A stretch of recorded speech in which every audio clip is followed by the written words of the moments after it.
morning, this is Francesca Evans from LymeOnline, bringing you the latest news and sport, weather forecast and a roundup of this weekend's events. About 18 Ukrainian refugees have now arrived in the Lyme Regis area and have been well supported by local families, businesses, schools and other organisations. Residents hosting the refugees, who include 5 children, have offered their public thanks to those who have given their support. This includes Tom's Restaurant on Marine Parade, which hosted a free lunch for the Ukrainians on Sunday, and the Marine Theatre, which has provided free tickets for an upcoming family show. The Rotary Club of Lyme Regis is offering to fund school uniforms, and St Michael's Primary School PFA has offered new and second-hand items. First Bus has given out free bus passes for a month to provide access to travel, which has allowed the Ukrainians to visit the job centre and banks in neighbouring Bridport, where there's also a community-run warehouse for clothes and other essential items.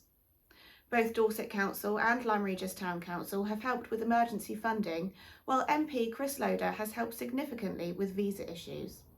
Lyme Regis Food Bank and the Seaside Store have also provided essential food supplies, and several cafes, restaurants and pubs in the town have taken on Ukrainian staff. Local bus company Axe Valley Mini Travel has confirmed that it will be launching a service between Lyme Regis and Seaton as Stagecoach's 9A service is scrapped. Residents and visitors expressed their huge dismay after it was announced that Stagecoach would be withdrawing its 9A service between Lyme Regis and Seaton as of July 31st.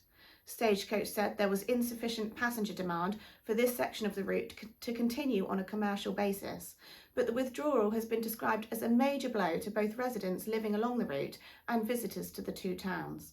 An online petition was even launched to encourage Devon County Council to continue the service. Now, Seaton-based Axe Valley Mini Travel, an independent family business, has confirmed it will be launching a service between the two resorts as of August 1st. It is not yet known how regular the service will be, with timetables to be released shortly.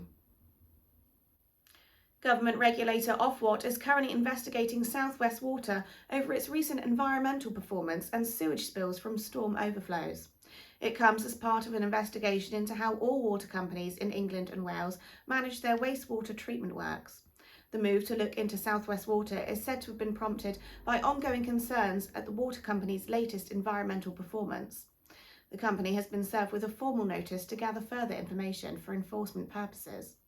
The investigation comes as several concerns have been raised about sewage overflows into the River Lym and in the sea at Lyme Regis, the water quality of which is only tested during the peak summer months.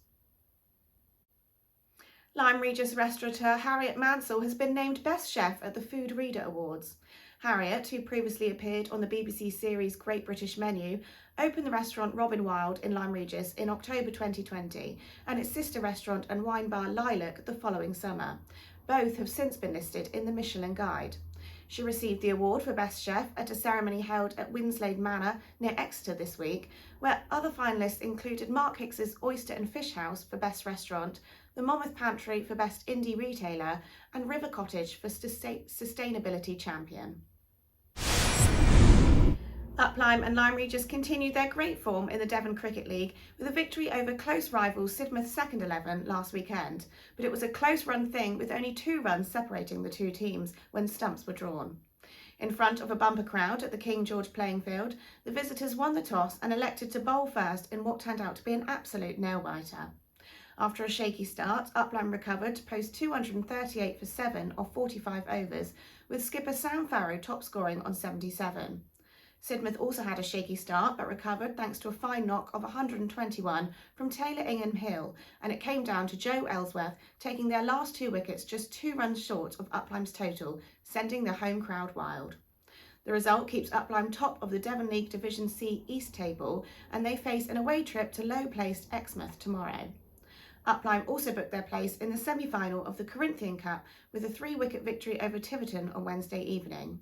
Tiverton batted first, setting a target of 127, Steve Beattie topping the bowling figures, dismissing 4 batsmen for the loss of 16 runs. Lyme knocked off the required number, having lost 6 wickets, with Martin Langford top scoring with 22, well supported by Anand Abhishek. Last season's football seems like yesterday, but pre-season training started at local clubs this week. Lyme Regis manager Julian Simea was delighted with the turnout and is confident of making a few new signings for the coming season. Charmouth are now intending to run a reserve side after their successful return to the Perry Street League last season. And congratulations to Steve Mudford, who won the two-day Lyme Regis Golf Club Championship, beating James Newcombe into second place.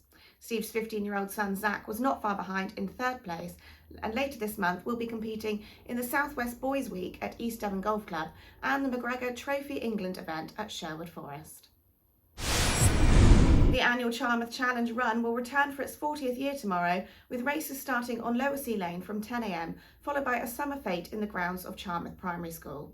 The Nag's Head in Lyme Regis will be hosting live music both on Friday and Saturday nights this weekend, and the Marine Theatre will host its regular Jazz in the Bar night on Sunday, with Julie Dunn and Pete Maxfield celebrating over 6 decades of music by Paul Simon.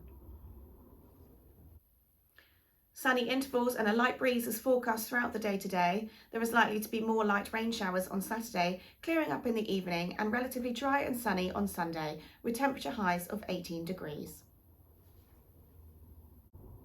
Thanks for watching LymeOnline's video news bulletins. You can stay up to date with all the latest local news on our website. Follow us on Facebook, Twitter and Instagram for regular updates, or sign up to our free email newsletter to ensure you don't miss a thing. Have a great weekend.